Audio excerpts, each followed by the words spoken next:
Hello everyone, welcome once again in my YouTube channel in AK career academy. तो देखिए, अभी हम लोग क्लास 10th के फिजिक्स को पढ़ रहे हैं, जिसमें आपको पहला चैप्टर पढ़ाया जा रहा है प्रकाश का परावर्तन।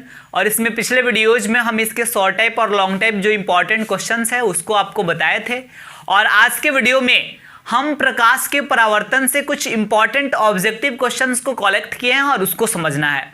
तो आइए स्टार्ट करते हैं। सबसे पहला क्वेश्चन आपका दिया गया है यहाँ पर, प्रकाश कैसा तरंग है। प्रकाश, हमें पता है कि लाइट एक वेव होता है, प्रकाश एक तरंग होता है, बट ये कैसा तरंग है। तो आपको बताएं हम पहले ही कि प्रकाश जो है एक विद्युत चुंबकीय तरंग का उदाहरण होता है। तो इसका आंसर ए हो जाएगा ऑप्शन हमारा। दूसरा कह रहा है प्रकाश उत्सर्जित करने वाली वस्तुएं क्या कहलाती है। आपको बताए थे कि वैसी वस्तुएं जो प्रकाश का उत्सर्जन करती है उसे प्रदीप्त और जो नहीं करती है उसे अप्रदीप्त कहते हैं। तो ये आपका आंसर हो जाएगा प्रदीप्त वस्तुएं। वे पदार्थ जिनसे प्रकाश पार नहीं कर पाता है, तो आपको बताया गया था जिससे प्रकाश पार कर जाता है वो पारदर्शी, जिससे प्रकाश का कुछ ही हिस्सा पार कर पाता है वो पारभासी, और जिसे प्रकाश पार कर ही नहीं पाता उसको अपारदर्शी कहते हैं। दैट मीन्स इसका आंसर हो जाएगा ऑप्शन सी, अपारदर्शी। निम्नलिखित में कौन सा पारभासी पदार्थ है। तो आपको बताए थे ना, वैसा पदार्थ जिससे होकर प्रकाश का एक हिस्सा, एक भाग ही पार कर पाए उसी को पारभासी पदार्थ कहते हैं। जैसे आपको एग्जाम्पल देखिए, घिसा हुआ कांच, हाँ, घिसा हुआ कांच से भी प्रकाश पूरा पार नहीं करता, कुछ भाग ही पार करता है। तेल लगा कागज, यहां से भी प्रकाश का एक हिस्सा ही पार कर पाता है, और कुहासा से ही प्रकाश का थोड़ा सा भाग ही पार कर पाता है। तो इसलिए तीनों पारभासी पदार्थ है। तो मेरा आंसर हो जाएगा all of the above. That means इनमें से सभी जो है सत्य है। अब देखिए 5 नंबर क्वेश्चन, वायुमंडल के सूक्ष्म कणों पर पड़कर प्रकाश के चारों ओर वितरित होने की जो क्रिया है उसको क्या कहते हैं। तो देखिए इसका आंसर हो जाएगा प्रकाश का प्रकीर्णन। ऐसा आपको बताया गया प्रकाश के प्रकीर्णन में किसी सतह से टकराकर प्रकाश के किरण की लौटने की प्रक्रिया। ये कोई सतह है, यहां से प्रकाश के किरण टकराया और लौट गया, तो फिर इस प्रक्रिया को हम क्या कहते हैं, इसको प्रकाश का परावर्तन कहा जाता है। नेक्स्ट क्वेश्चन है, परावर्तन का नियम आपको बताया गया था। दैट मीन्स उसमें बताया गया था कि आपतन कोण और परावर्तन कोण ये दोनों आपस में बराबर होता है। तो आपतन कोण को I से डिनोट करते हैं, परावर्तन कोण का R से डिनोट करते हैं। तो फिर ये I और R जो है इज इक्वल, मतलब ये दोनों इक्वल होगा। और फिर यहाँ पे दिया है I is greater than R और I is smaller than R, तो ये पॉसिबल नहीं है। बट हमेशा आपतन कोण और परावर्तन कोण दोनों इक्वल होता है सारे कंडीशंस में। लास्ट में दिया है कांट डिटरमाइंड, यानी इसको निर्धारित नहीं किया जा सकता। क्यों नहीं, प्रकाश के परावर्तन का जो नियम है वही कहता है कि I और R दोनों इक्वल होता है। तो इसको ये तो पहले से ही डिटरमाइंड है, तो इसलिए मेरा आंसर जो है ऑप्शन ए हो जाएगा। अब आइए कुछ और इंपॉर्टेंट क्वेश्चन है उसको भी देखते हैं। अब देखिए आपका 8 नंबर क्वेश्चन दिया गया है यहाँ पे कि समतल दर्पण पर लंबवत पड़ने वाली प्रकाश की किरणों का परावर्तन कैसे होता है। तो कोई समतल दर्पण है, मान लीजिए कि कोई समतल दर्पण है और इस पे प्रकाश का किरण कोई लंबवत पड़ा। तो जब लंबवत पड़ता है ना, तो हम आपको बताए ही थे कि जब प्रकाश का किरण लंबवत पड़ता है तो फिर यहां से आपतित होने के बाद उसी रास्ते पे ये वापस जो है लौट जाता है। यानी आपका आंसर क्या हो जाएगा, उसी पथ पर वापस लौट जाती है, उसी पथ पर सीधे जो है लौट जाती है। डॉटेड प्रतिबिंब को पर्दे पर प्राप्त किया जा सकता है। किस प्रतिबिंब को हम पर्दे पर प्राप्त कर सकते हैं, वास्तविक प्रतिबिंब को केवल पर्दे पर प्राप्त किया जा सकता है। कौन सा दर्पण किसी वस्तु का आभासी और बराबर प्रतिबिंब बनाता है। तो आपका आंसर होगा समतल दर्पण। यही एकमात्र ऐसा दर्पण है जो किसी वस्तु का आभासी और बराबर प्रतिबिंब बनाता है। आपको बताया गया है कि अवतल दर्पण में भी आभासी प्रतिबिंब बनता है लेकिन वह बड़ा हो जाता है। उत्तल दर्पण में भी आभासी प्रतिबिंब बनता है लेकिन वह छोटा हो जाता है। तो आभासी और बराबर की बात हो रही है तो केवल समतल दर्पण में बनेगा।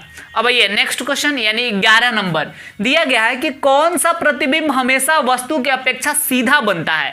तो आपका आंसर होगा आभासी प्रतिबिंब। यही एक ऐसा प्रतिबिंब है जो हमेशा सीधा बनता है, बल्कि वास्तविक प्रतिबिंब हमेशा उल्टा बनता है।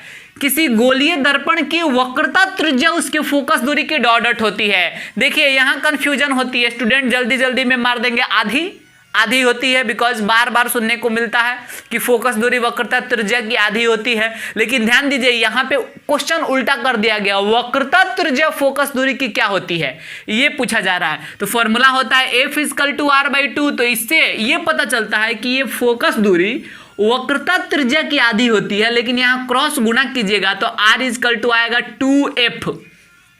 r = 2f। तो आपको क्या दिखा कि वक्रता त्रिज्या फोकस दूरी की दोगुनी होती है। पूछा जा रहा है वक्रता त्रिज्या उसके फोकस दूरी की डॉट डॉट होती है, आंसर क्या होगा, दोगुनी होती है। अब आइए नेक्स्ट क्वेश्चन पर। तो फिर आपसे पूछा जा रहा है कि गोलीय दर्पण के सतह के मध्य बिंदु को क्या कहते हैं?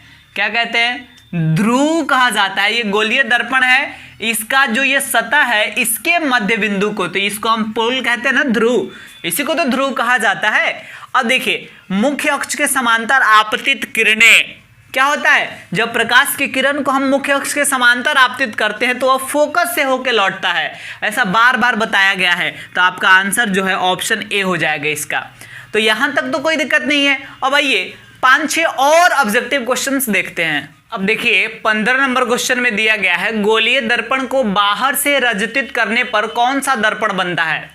तो आपको बताया गया था, जैसे मान लीजिए कि ये गोलीय दर्पण है और इसको जब हम बाहर से रजतित करेंगे, बाहर से पेंट करेंगे, तो फिर कौन सा दर्पण बनेगा, अवतल दर्पण का निर्माण होता है बाहर से रजतित करने पर। फिर क्वेश्चन में दिया गया है कि किस दर्पण का परावर्तक सतह अंदर की ओर धंसा रहता है। तो अब देख लीजिए यही दर्पण है जिसका परावर्तक सतह जो है क्या है, ये अंदर की ओर धंसा हुआ। उत्तल दर्पण में आप देखेंगे तो उसका परावर्तक सतह तो बाहर की ओर उठा हुआ रहता है, तो अवतल दर्पण ही इसका भी आंसर होगा, क्योंकि इसी का परावर्तक सतह जो है अंदर की ओर धंसा हुआ रहता है। अगर क्वेश्चन ऐसे पूछा जाए कि किस दर्पण का परावर्तक सतह बाहर की ओर उठा रहता है, तो आंसर होगा उत्तल दर्पण। कौन सा दर्पण प्रकाश के किरणों को परावर्तन के बाद एक बिंदु पर अभिसरित कर देता है, तो इसका आंसर भी होगा अवतल दर्पण। आपको बताया गया था कि हम आपको ऐसे समझाए थे, मान लीजिए अवतल दर्पण है और प्रकाश की किरण अगर मुख्य अक्ष के समांतर आपतित किया जाए तो हम देखे थे कि ये लाकर बस एक बिंदु फोकस पर, ये मान लीजिए फोकस है, तो सारी प्रकाश की किरणें अलग अलग दिशाएं से आकर और एक बिंदु पे अभिसरित हो जाती थी। तो इसलिए प्रकाश की किरणों को अभिसरित करने का काम अवतल दर्पण का है, तो आंसर हो जाएगा आपका ऑप्शन ए। नेक्स्ट क्वेश्चन दिया गया है किस दर्पण को अपसारी दर्पण कहा जाता है। तो सोचिए अवतल दर्पण हो गया अभिसारी, तो फिर उत्तल दर्पण होगा अपसारी। अब देखिए आपका नेक्स्ट क्वेश्चन है वाहनों के साइड मिरर में किस दर्पण का उपयोग किया जाता है। साइड मिरर यानी पीछे का दृश्य देखने वाली आईना, तो उस रूप में आप सबको पता है उत्तल दर्पण का इस्तेमाल करते हैं। कारण भी बताया गया था क्योंकि इसमें छोटा प्रतिबिंब बनता है, जिसके चलते यह अधिक से अधिक एरिया को कवर कर लेता है, इसलिए इसमें उत्तल दर्पण का यूज किया जाता है।